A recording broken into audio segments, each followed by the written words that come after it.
Mornings. From the Rooney Moon Broadcasting Local News Center, I'm Kelsey Lorenz with your news as it happens. Roosevelt County will host two public meetings on Friday, August 2nd at 12 p.m. and Wednesday, August 7th at 6 p.m. to seek public input for the 2021-2025 Roosevelt County Infrastructure Capital Improvement Plan. The meetings will be held in the commission room on the first floor of the Roosevelt County Courthouse. The ICIP is a project listing prioritizing the county's capital projects for the period of 5 years. The county will process, prioritize, and determine those among the top 5 to submit as funding priorities for the coming year, including the county's 5-year road enhancement program. The Food Bank of Eastern New Mexico has recently launched a Supplement Nutrition Assistant Program outreach and advocacy program aimed to help provide SNAP application assistance to low-income families applying for benefits and increase awareness. The Food Bank can provide direct assistance with applications by setting up an appointment with a SNAP outreach coordinator by calling 575-763-6130. In its 36 years, the Food Bank of Eastern New Mexico distributes more than 1 million meals each year in Curry, Roosevelt, DeBaca, Quay, and Guadalupe counties.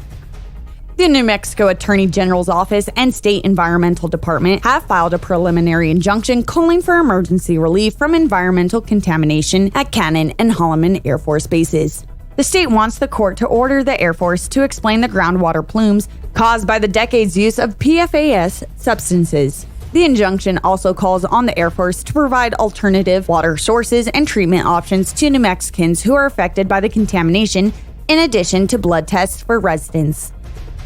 Authorities made a drug seizure on I-40 near Gallup. While inspecting a truck on July 17th at the Gallup port of entry, authorities discovered 268.9 pounds of cocaine, 146.7 pounds of fentanyl, 20.7 pounds of heroin, 35.27 pounds of marijuana, 192 packages of THC concentrate, and 88 packages of THC candy. The street value of the drugs is estimated at more than $63 million. The driver of the truck, Leo Brown Jr., was arrested and now faces federal charges. New Mexico State Police have released more information on the standoff on July 6 involving Damon L. Smith of Clovis. Officers had responded to a domestic at Wallace Street where Smith was yelling at officers from inside the residence. Officers said they heard what sounded like a pump shotgun being loaded. Verbal commands from officers and obscenities from Smith continued until Smith came out of the room, walked into the hallway holding what appeared to be a shotgun, and pointed it at the officers. Clovis police officer Jesus Arabia fired his department-issued weapon at Smith but was not hit or injured. Officers then retreated for their safety and waited for the CPD SWAT team to arrive. A 12-gauge pump shotgun was found in the residence, which investigators believe is the weapon Smith pointed at the officers. The Clovis Police Department will be conducting sobriety checkpoints and DWI saturation patrols tomorrow, specifically targeting alcohol and drug-impaired drivers.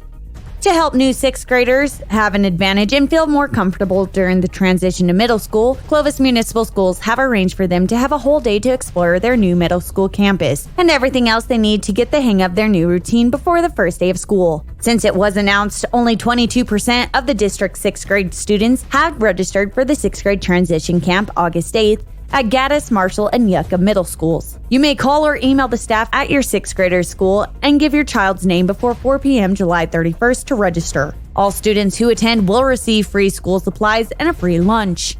For more news as it happens, click yournewsnewmexico.com.